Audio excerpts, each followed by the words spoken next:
Muy bien, vamos a lo que planteamos al principio del programa, que tiene que ver con una rápida visualización de los resultados de las elecciones. Habían fenómenos que ya se venían potenciando desde hace un tiempo, que uno no sabía en qué iban a terminar. Y de esto vamos a hablar, entre otras cosas, con Sergio Guzmán, politólogo. Hola Sergio, gracias por estar con nosotros. Gracias por la invitación. Bueno, y en algún momento vamos a poder escucharte, Sergio, a ver qué es lo que me estás diciendo. Hoy por hoy, bueno, mientras le tocan ahí la teclita, que debe ser alguna teclita, que le está, vamos a conversar con Sergio algunos emergentes que han salido en la política a partir de estas elecciones. ¿Ya estamos? A ver. Hola. Ah, ya está. Ahí Hola, ¿me escucha? Sí, señor. Bien, entonces. ¿Cómo está? Muy bien. Buenas muy tardes, le decía, y gracias por la consideración siempre en invitarme. Bueno, ¿cómo le vemos? ¿Una victoria de Juntos por el Cambio o una derrota del Frente Todos en la Argentina? Al pasar las horas y ya con un poco más de baja de euforia de los triunfantes y de desdramatización por parte de los que no salieron triunfadores, creo que lo que hay que analizar es fundamentalmente las elecciones en un contexto de pandemia, en un contexto de una situación sanitaria que nos desborda y atraviesa a todos, y que no hay que quedarse, me parece también, tampoco en el microanálisis de lo que suceda en nuestro país, sino que todos los gobiernos que han atravesado procesos electorales en este contexto de pandemia y los ejecutivos se han visto claramente desgastados, erosionados y fundamentalmente los ha llevado a la derrota por producto del fuerte desgaste que ha ocasionado esta pandemia. Con la particularidad que en el caso del gobierno argentino, esto comienza en esta zona del mundo cuando ni bien asume esta gestión de gobierno. Entonces ha transitado casi ya llegando al segundo año de pandemia. Recordemos, él asume ya habiendo salido de la otra elección, es que se encuentra con esta situación. Y también es cierto que las elecciones de medio término, las PASO en Argentina, están demostrando paulatinamente una dispersión y siempre un posicionamiento no a favor del oficialismo gobernante en esa ocasión. Ha sucedido, está sucediendo, es un fenómeno muy interesante para analizar, porque existen entre las distintas categorías de voto. El voto reflexivo, el voto emocional, el voto castigo, como le llaman ahora algunos, sí, categoría que se puede, insisto, analizar al respecto, pero bueno, todas esas categorías de votos son las que entran a jugar en esta ocasión y en estas elecciones que han mostrado, digamos, un nivel aceptable de participación. No soy de los que piensan que ha habido una apatía. No, entendiendo este contexto que mencionaba recién, ha habido un nivel, digamos, aceptable, entre un 4, un 5% de no asistencia, bueno, y de voto en blanco, si a eso le sumamos, es para estas elecciones, digamos que son las primarias de una elección intermedia, ¿sí? Entonces, bueno, hay que tener presente esos pequeños tópicos para no emocionarnos y no volvernos efervescentes ni eufóricos con los resultados de uno y otro. Sergio, siempre es un placer tenerte, déjame que te lo diga nuevamente hoy acá, porque por ahí a los que no estamos muy duchos con la política o que nos cuesta por ahí entender algunas situaciones que se dan en un determinado contexto, sos muy claro y conciso en cada una de tus respuestas. Dicho esto, dos cosas. Por un lado, esto que vos hacías mención de que la gente había tenido participación. Vos sabés que no ocurrió en San Juan, pero sí en provincia de Buenos Aires, toda mi familia. Había lugares en los cuales había hasta 4 cuadras de fila para poder ingresar a un establecimiento educativo a votar, y sin embargo la gente tranquilamente podría haber sido a la casa, darse media vuelta y decir yo acá no voy a esperar, porque digamos que de alguna manera hay mucha gente que es un poco en ese sentido recia, pero no, toda la gente se quedó, muchísimas horas de espera, familiares míos también, leía las redes sociales, muchos contactos en otras provincias y toda la gente esperó y votó, así que comparto esto que vos decías. Dicho esto, hablabas del voto, el famoso voto castigo, voto emocional, que también le llaman algunos. Si alguien hizo este tipo de votos para con un partido que está completamente en contra, o que hoy es la oposición, digamos, del gobierno que nos está gobernando, del oficialismo. ¿Cuánto hay de posibilidad de que ese voto se pueda revertir? Digamos, porque una cosa es votar a otros partidos que tienen porcentajes menores o que no eran de alguna manera los que han sido preponderantes en la elección, y otra cosa es dar vuelta rotundamente el voto. ¿Qué posibilidad hay de que eso ocurra? Bien, dos aspectos en toda tu introducción. En un primer aspecto, el grado de participación en la ciudadanía argentina, y esto es muy loable de rescatar, ha sido alto, y esto se debe a la madurez democrática de nuestro pueblo, independientemente de los posicionamientos ideológicos desde uno pueda llegar a expresarse. Eso es por un lado, la madurez democrática, y hay que rescatarlo, ¿sí? Y no es caer en el lugar común, ni mucho menos, no, esto es así. Por otro lado, lo que me consultas acerca de cuánto se puede o no revertir el oficialismo en esto, bueno, precisamente estar en el oficialismo, en quien a nivel nacional ha llevado la mayor pérdida en caudal de votos, en pegar un golpe de efecto, un volantazo, como se dice, si se quiere, en términos coloquiales, y tratar de revertir esta situación, mientras que la oposición actual, quien ha obtenido un panorama triunfante en esta ocasión, es que el camino le indica que debe seguir con esa lógica y con esas expresiones, o con ese, si se quiere, con esas argumentaciones discursivas. No vamos a hablar de discusiones de debate porque lamentablemente, del mismo modo que decía al principio, hay una madurez democrática, enriquecería muchísimo más esa madurez democrática si en el lapso de campaña, en el periodo de campaña, se hubiera dado, por ejemplo, un debate entre los candidatos. Nos hemos perdido a nivel nacional, me refiero, un debate entre las distintas opciones de fuerza que nos ofrece, que están para ofrecerse a la ciudadanía.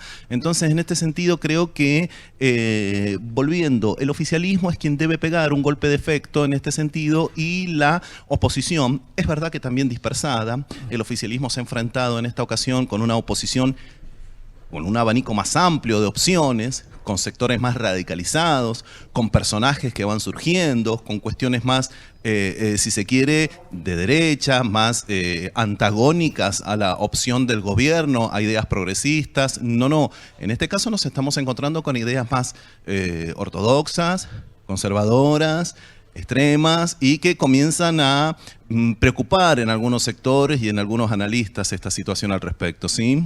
Seguro. Estás dando la tecla con lo que te voy a preguntar, que tiene que ver en lo que yo considero que este voto castigo, o los decepcionados, se fueron hacia el voto en blanco en un nivel muy alto, como hace mucho tiempo no pasaba, y después sí, esta localización considero en los extremos, ¿no? Buena elección de la izquierda, y por el otro lado apariciones, diría, peligrosas de la derecha para la democracia. Estoy absolutamente de acuerdo. En Latinoamérica comienza a darse paulatinamente un fenómeno que ya nosotros comenzamos a advertir y notar que se está dando ya desde hace algunos largos años en Europa, con personas y con movimiento. El caso de Erdogan en Hungría, Le Pen en Francia, Vox en el caso de España, Amanecer Dorado en Grecia. Es decir, son movimientos radicalizados que, fíjense que se está replicando esa situación con unos u otros emergentes también en América Latina. El caso de Bolsonaro es el caso más paradigmático y extremo, ¿sí? Cuando uno intenta analizar, reflexionar, pero detenerse seriamente a reflexionar un poco acerca de las expresiones de un hombre así, no encuentra mucho sustento y en realidad se desvanece en el tiempo. En este sentido, en el tiempo y en sostener esa argumentación. Digo argumentación por ser muy generoso en la expresión. Esa expresión nada más, ¿sí? Recordemos que este hombre ha tenido expresiones tales contra minorías sexuales, religiosas, expresiones misóginas inaceptables, y sin embargo hay un sector de la población que aún diciendo todo esto lo sigue acompañando. Volviendo al caso de Argentina. No puedo dejar, perdón que te interrumpa, Sergio, sí, por pero favor. Creo que el caso de Álvaro Alzogaray en el 89 quizás es un antecedente de esta magnitud en cuanto a Cava, y sacó mayor cantidad de votos. Digo, por lo que hablabas de esporádico en el tiempo, que puede finalmente este tipo de discurso desvanecerse. Sí, fíjate que sucede que la derecha, si quieres, más tradicional, desde hace medio siglo hacia atrás, era una derecha, si quieres, un poco más dotada de argumentación, un poco más sólida, un poco más firme en su sustento y con la cual se podía abordar, aún en la discrepancia, pero podía uno establecer ciertos puntos de vista. De hecho, la famosa oligarquía argentina de la década del 80, de las dos últimas décadas de finales del siglo XIX, tenía la particular característica de que tenía un sustento filosófico, Claro. tenía un sustento argumental. Sucede que estas últimas expresiones, que tienden a la negación de la política, a la negación del Estado, a la negación de los movimientos de la colectivización, y lo que se pondera es una valorización y una ponderación de lo individual por sobre lo colectivo, cuando Sí. sabemos que en definitiva nadie se salva solo. Uno no puede ser feliz en soledad. Vos no sos feliz si tu gente está mal, si tu familia está mal, si ves a tus hijos mal, si ves a tus amigos o tus vecinos mal, ¿sí? Es decir, es de una persona no digna sentirse feliz en la desgracia ajena. Uno se realiza y es feliz en los movimientos colectivos. Entonces, estos movimientos de derecha, y vuelvo, estos movimientos de derecha tienen esa particularidad que priorizan lo individual por sobre lo colectivo. Por eso el desprecio al Estado, por eso el menoscabo que tienen a esto, con un sustento, y si me permites calificar el voto, y algo más para agregar, con un sustento en un voto emocional, en un voto que indigna, en un voto en donde se señala al adversario, se señala al otro, negándolo o clausurándolo directamente. Claro. Entonces, esta es una visión que está primando. Parecen por ahí algunas cuestiones, expresiones aisladas, lobos solitarios, ovejas sueltas, si se permite la analogía con la naturaleza, pero resulta que expresan lo que un montón de gente, desde el punto de vista emocional y desde la indignación, piensa. Ahora también, Sergio, vamos al caso de Milei, que es uno de los emergentes esto de las PASO, ¿no? Echa permanentemente combustible sobre esa indignación. Y su discurso, bueno, ahí lo tenemos, es un discurso de odio, como vos decías recién. Quieren clausurar al adversario, que no es adversario, sino que es un enemigo. Y fíjate vos ahí atrás los puños. Yo, dentro de están festejando, mirá los puños. Ahora es la manito, pero después de sus arengas empiezan a aparecer los puños levantándose, bueno, acompañando, ¿no? Ahí está. ¿Ves? Sí. La verdad es que me da un poquito de cosas. Sí.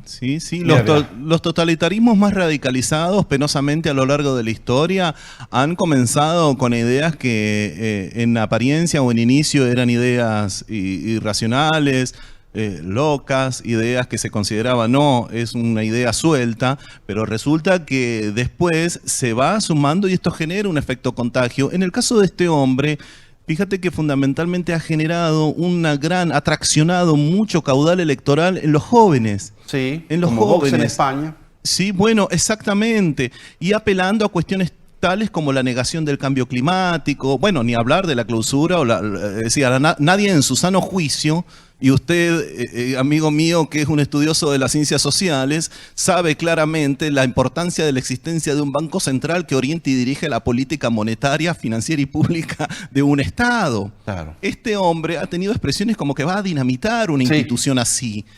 Si a alguien en su sano juicio, si nos detenemos a pensar seriamente, eso le puede parecer una expresión democrática, está carente de todo tipo de reflexión, de análisis y demás. Uno puede tener el posicionamiento ideológico que guste, no hay ninguna duda de eso. Y para eso es la democracia y se celebra en ese sentido, por supuesto.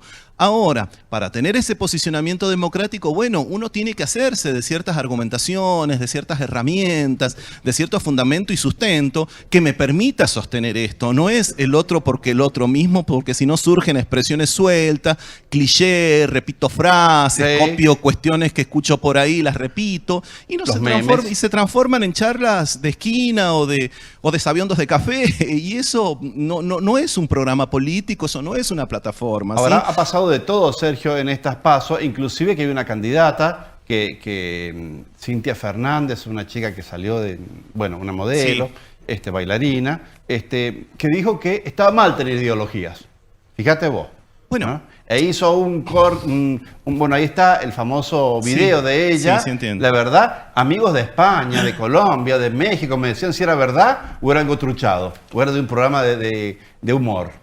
Bien, lo que hay de fondo detrás de ese tipo de manifestaciones es claramente la idea de la antipolítica, de la idea de que es tener malo ideología, de la idea de que es tener malos vos, una doctrina específica, un corpus, tal vez no ideológico como lo podemos dar en la facultad o en la universidad, pero de que vos te posiciones desde una mirada. No tiene absolutamente nada de malo la tensión, el conflicto. Lo que sucede es que con su idea y mi mirada, el punto y el desafío es pegar un salto cualitativo y hacer de la sociedad algo más dinámico, ¿sí? La política no puede estar verdaderamente reducido a esto. No, reitero, los posicionamientos son buenos y son saludables. Lo que sucede es que para tener un posicionamiento uno tiene que conocer al respecto, porque si no, como reitero, termina copiando frases, esto es como tal o cual cuestión, o radicalizo las ideas y demás. Lo que expresaba la persona que recién habíamos visto, sí. Milei concretamente, es una negación del Estado y una negación de la política, pero fíjate que está usando los canales institucionales. Así es. De los que precisamente hace una negación. Entonces, bueno, había hace unos años, recuerdo, hablando con colegas, la democracia es un peligro. Sí. Había una médica con un falso título. Y se decía que Milei es a la política el equivalente a esa médica que surgió hace muchos años con ese falso título, claro. ¿Se entiende? Sí, es decir, porque apela a la emoción, a la indignación. Y sí, yo en un momento de bronca tal vez uno pueda tener algún epíteto o alguna expresión irreproducible. Pero basar eso como un planteamiento de una transformación social, de una inclusión de ideas para los que celebramos la alianza de clases, la distribución del ingreso, sí. la colectivización, esto que decía recién de que uno no se salva solo, la igualdad de oportunidades. Nos escucha hablando de esto y agarra un lanzallamas. Claro, por favor, vos que has pasado, es decir, ¿no pasarías un trabajo práctico si dices algunas de las barbaridades que dice este hombre en la facultad? ¿O no, pero, amigo mío? Ahí está. ¿No pasarías un trabajo práctico? Nada. Porque es absolutamente vacío, sin sustento. Pero tercera fuerza en Cava. Bueno, por eso, vamos a ver ahora qué surge. El gobierno, en este caso, y volviendo al inicio de la charla, el oficialismo va a tener a nivel nacional, sí, algún inconveniente si estos resultados se replican en las de noviembre, porque va a haber el Parlamento deteriorado para los proyectos que quiere enviar. Ahora, hablando de proyectos, Sergio, fíjate que habían muchas personas, Massa, Axel Kicillof, el mismo hijo de la vicepresidenta Máximo, con ansias también de presidir un proyecto. Y este mapa que acabamos de ver lo hace un poco difícil, ¿eh? Lo hace difícil. Han quedado 4 gobernaciones, 5, entre ellas la de Sergio Uñac, que han podido aguantar los trapos, como se dice en el ámbito futbolero, pero todo lo demás, mira lo que es esto. Sí, bueno, por eso reiteramos, depende ahora gran parte en el oficialismo. En el oficialismo. Sucede que, bueno, con la, permitime decir esto y me hago cargo, con la corporación judicial y todo el dispositivo mediático a disposición, bueno, para estos movimientos resulta más fácil llevar a la clausura de la política, al disenso de ideas, a la discusión, al conflicto, algunos que le temen al conflicto y a esto, como decías vos recién, de esto de tener ideología. Usted puede tener el posicionamiento, amigo, que usted guste. Yo puedo tener otra mirada. El desafío, ya como maduros, como personas maduras, es ponerlo en disputa, ponerlo en tensión, llegar a un acuerdo, y ahí es cuando surge el salto cualitativo y hacer de nosotros mejores personas. Veremos si lo podemos hacer, ¿eh? Pero Sergio ha sido muy amable. No, por favor, gracias a ustedes. Y como les digo siempre, espero no agotarlos. Está bien, está muy bien. Vamos, Sergio. Para nada. Muy bien.